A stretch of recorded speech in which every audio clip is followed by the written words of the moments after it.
बड़ी खबर है, गरियाबंद में हाथियों का दल फिर से पहुंचा है। सेमरा और आमा गांव में हाथियों ने जमकर उत्पात मचाया है। हाथियों ने सोलर बोर पाइपलाइन को तोड़ दिया। वन विभाग ने लोगों को जंगल जाने से मना किया है। वन विभाग नुकसान का यहां आकलन करा रहा है। फिलहाल चिपरी के जंगल में हाथियों का दल मौजूद है। तस्वीरें भी आप देख पा रहे हैं। एक बार फिर से यहाँ हाथियों का दल पहुंचा है।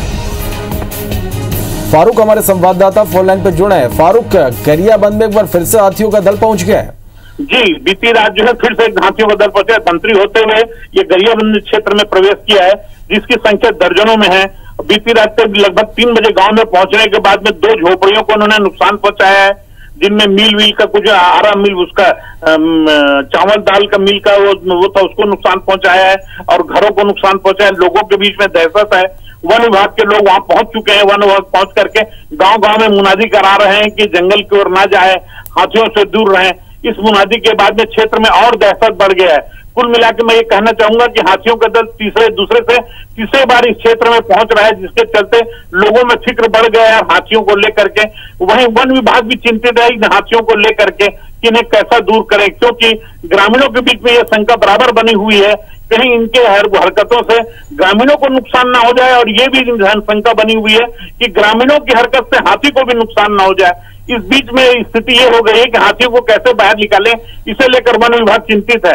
यहाँ यह बता देना और जरूरी समझता हूँ, अभी फिलहाल ये 3 बजे से लेकर के अभी तक के फॉरेस्ट गार्ड वहां पहुंचा है और वो सिर्फ नुकसानी का अंदाजा कर रहा है, जबकि होना यह था कि उच्च अधिकारियों को भी मौके पर पहुंच के ग्रामीणों को राहत देने का या ग्रामीणों को कुछ सहायता करने का प्रयास करना चाहिए था, जो अभी तक नहीं हो पाया है।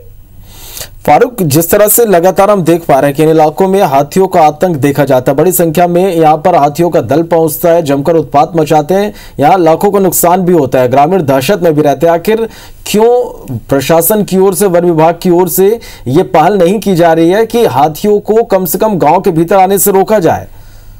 देखिए, आपने बिल्कुल ठीक कहा। वन विभाग जो है ये जिम्मेदारी वन विभाग की बनती है। वन विभाग सिर्फ ग्रामीणों को यह कह रही है कि उनको कुछ मत करो, चुपचाप अपना काम करने दीजिए, बल्कि फसल का मुआवजा या घर का मुआवजा जरूर दे रही है, ये जरूर हो रहा है, लेकिन हटाने का कोई प्रयास ऐसा नहीं हो रहा है। बल्कि स्थिति ये हो रहा है कि कई बार पटाखा फोड़े जाने से हाथी भिदक रहे हैं और नुकसान पहुंचाने का ज्यादा प्रयास कर रहे हैं। सब मिला के मैं आपको ये कहना चाहूंगा कि प्रयास जो होना चाहिए वो प्रयास कहीं देखने को नहीं मिल रही है, और न ही इतनी गंभीरता से वन विभाग ले रहा है।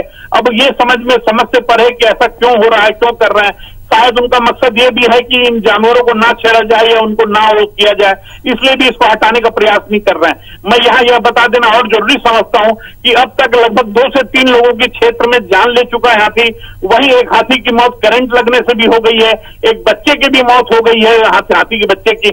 इस तरह मैं ये कहना चाहूंगा कि दोनों को नुकसान हो रहा है, जहां लोगों को नुकसान हो रहा है वहीं हाथियों को भी नुकसान हो रहा है, क्योंकि इस क्षेत्र में जो बिजली के जो वायर हैं वो काफी नीचे से गए हैं, जिसके चलते हाथी पे टच होने पर उनकी भी जान जा रही है। चले फारूक, आप नजर बना के रखिए, हम अपडेट आपसे लेंगे। फिलहाल के लिए बहुत शुक्रिया इस पूरी जानकारी के लिए।